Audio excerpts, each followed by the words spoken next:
رحمت پروردگار، ای بر خزان دل بهار، ای ماه خیر و مغفرت از خالق آمرزگار. الحمد لله الذي هدانا لهذا وما كنا لنهتدي لولا أن هدانا الله، والصلاة والسلام على رسوله محمد وعلى آله وأصحابه ومن والاه. قال الله تبارك وتعالى في القرآن العظيم: فأعوذ بالله من الشيطان الرجيم، شهر رمضان الذي أنزل فيه القرآن، صدق الله العظيم. عن أبي هريرة رضي الله عنه أن رسول الله صلى الله عليه وسلم صعد المنبر فقال: آمين آمين آمين. فلما نزل قيل: يا رسول الله، إنك حين صعد المنبر قلت آمين آمين آمين. الحديث، أو كما قال صدق النبي الكريم صلى الله عليه وسلم. خدمت همه صائمین ماه مبارک رمضان، بندگان محبوب الله سبحانه و تعالی، کسانی که روز در صیام هستید و شب در قیام، خدمت همه شما سروران و عزیزان و بزرگان، السلام علیکم و رحمت الله تعالی و برکاته. ماه مبارک رمضان ماه جبران از گذشته هاست، ماه پر کردن خلاها، ماه کامل نمودن نقایص، ماهی که میخواهد تو را به اوج سعادت و خوشبختی دنیا و آخرت برسانه. پس بناءً در این ماه مبارک رمضان باید یک انسان مؤمن متوجه این باشه که در گذشته اگر خلل در عبادات پیش آمده، نقصی در عبادات پیش آمده یا ترک از عبادات صورت گرفته، رمضان باید جبران بشه. در رمضان باید آن خلا پر بشه و آن نقایص کامل بشه. پیامبر اکرم صلی الله علیه و سلم، سیدنا ابو هریره روایت میکنه، بلند شدن روی منبر.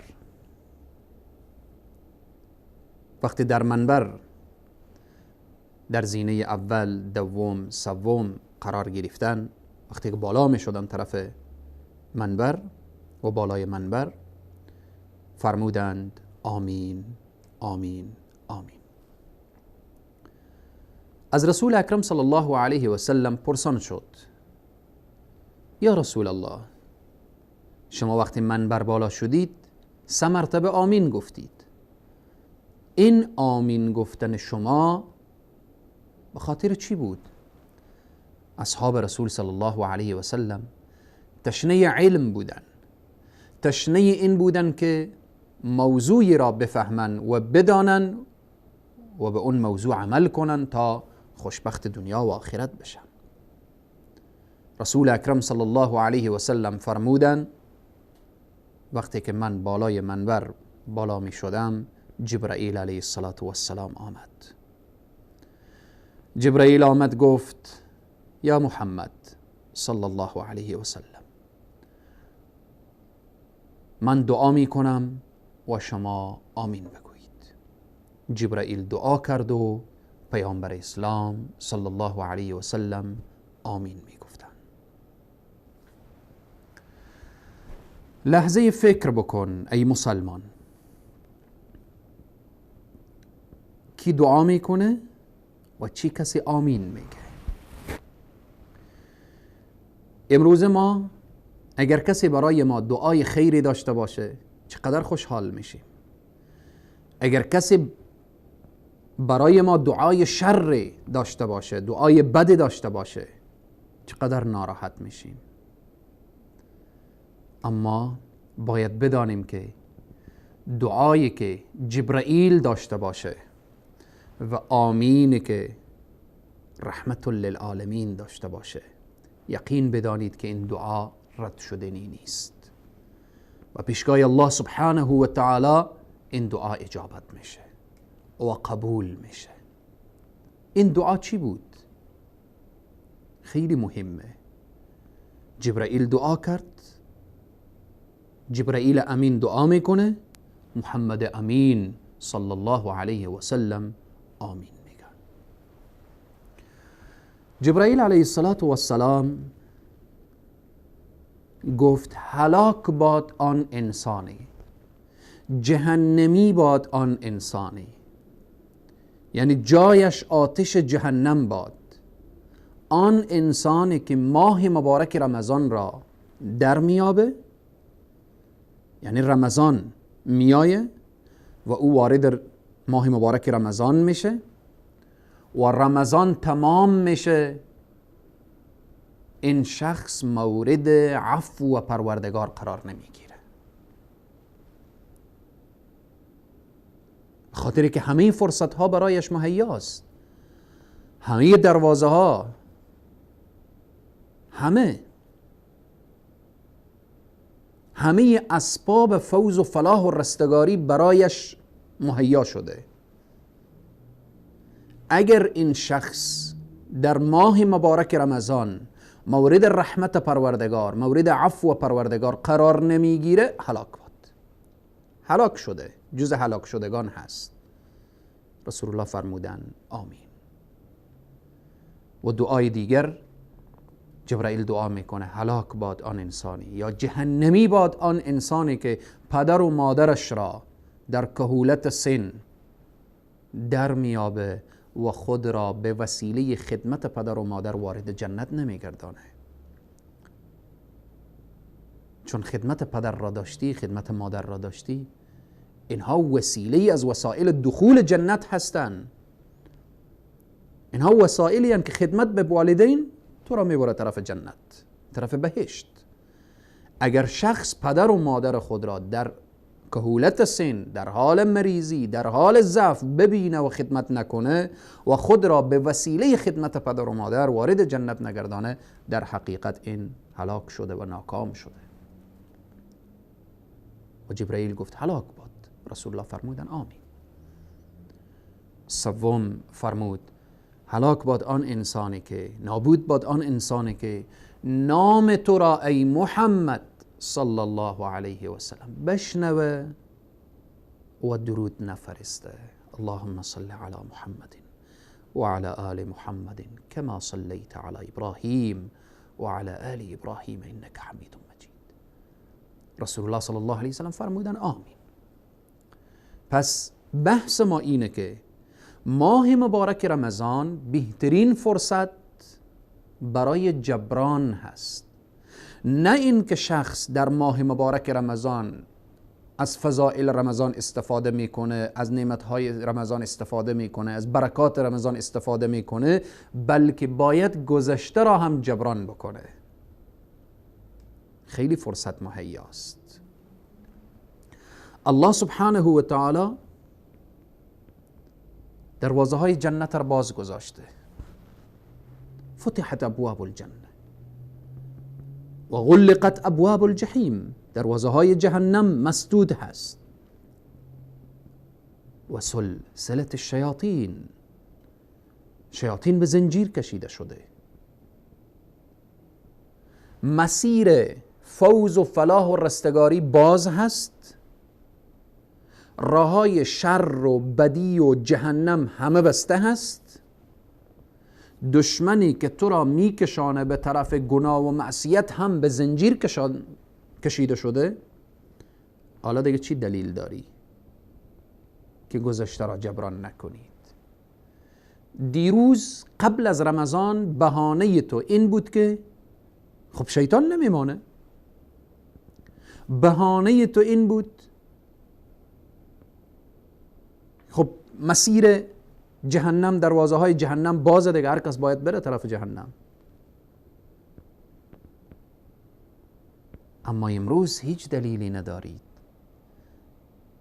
دروازه های جنت باز، فتحت ابواب الجنه و غلقت ابواب الجحیم و صفت الشیاطین او و سلسله الشیاطین. شیاطین هم به زنجیر کشیده شده. پس خواهر مسلمان، برادر مسلمان، اگر دیروز قبل از رمضان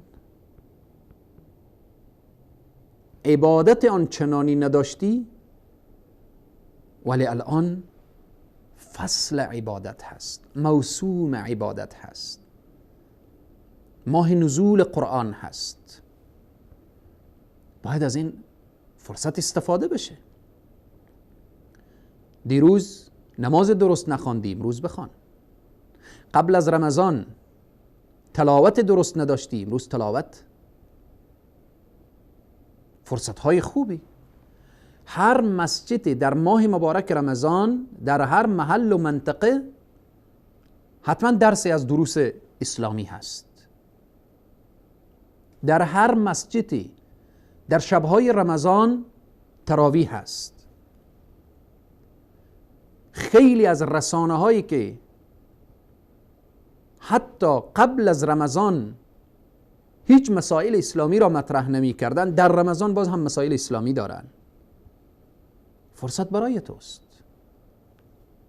رسانه اسلامی، مسجد، حلقات درس، علما، مشایخ، دعوت و ارشاد، همه اینها دروازه های خیر باز هست، مفتوح هست. اما اگر این که تو باز هم جبران نمی کنید، این دیگه تقصیر از خود تو هست. هر شب منادی ندا میکنه. چی میگه؟ یا باغی الخیر اقبل و یا باغی الشر اقصر.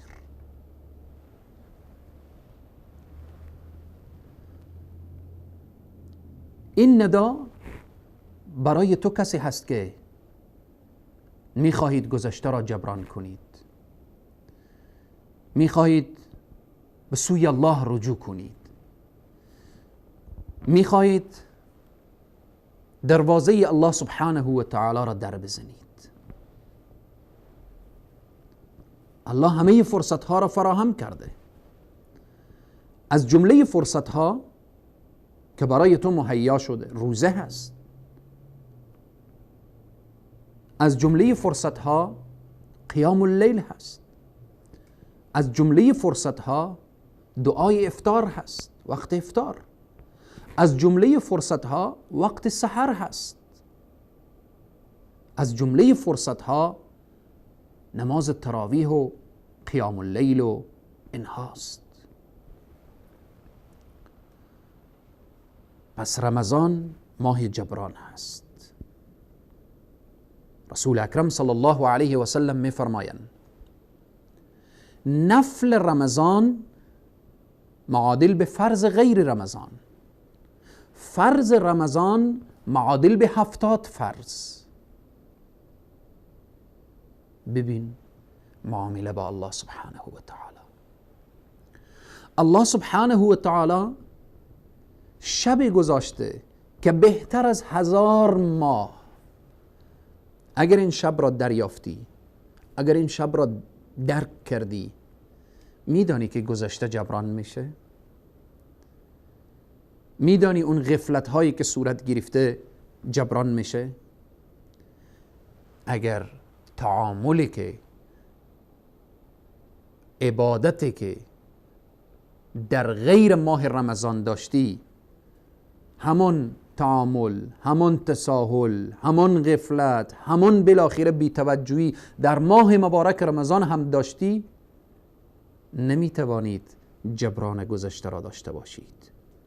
همین که گفته شده گر گدا کاهل بود، تقصیر صاحب خانه چیست؟ الله سبحانه و تعالی دروازه های خیر را باز کرده، دروازه های شر را بسته کرده. الله سبحانه و تعالی شب بهتر از 1000 ماه گذاشته. الله سبحانه و تعالی وقت سحر، وقت افطار، الله سبحانه و تعالی همه نعمت ها را در این ماه برای تو فراهم کرده. اگر جبران نمی کنید گذشته را، این تقصیر از خود تو است. اگر فردا برایت گفته شد چرا عبادت آنچنانی نداری؟ چرا توجه به عبادت نکردی؟ و چرا از این زندگی دنیا به خاطر آبادی آخرت خود استفاده نکردید؟ چی دلیل دارید؟ پس ماه مبارک رمضان ماهیه که باید گذشته را جبران کرد.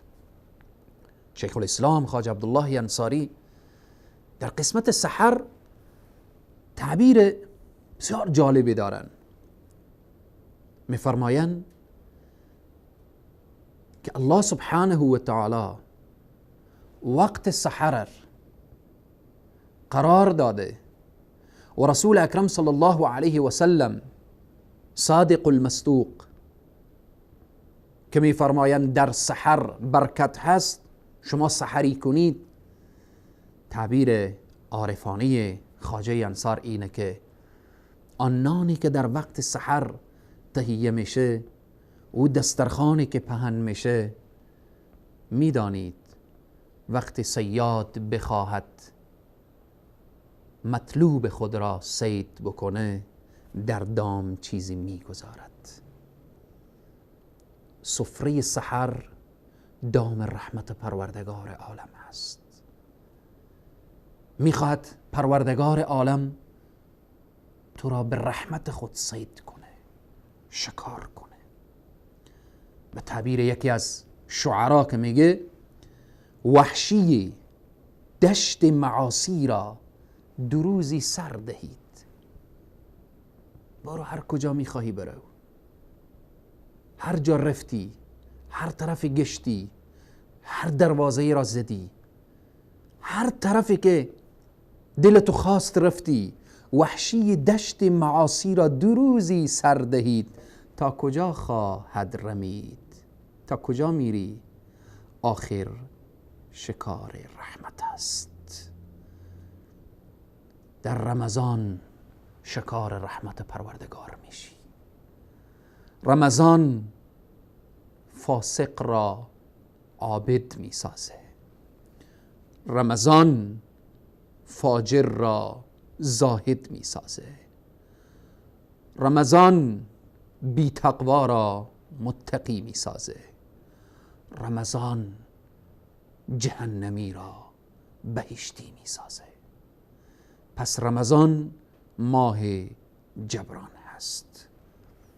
الله سبحانه و تعالی بر همه ما توفیق بده تا اینکه در ماه مبارک رمضان از صیامش، از قیامش، از افطارش، از سحرش، از تراویح، از دعایش، از تلاوتش، از ساعت و ثانیه رمضان درست و صحیح استفاده کنیم تا گذشته ما جبران بشه.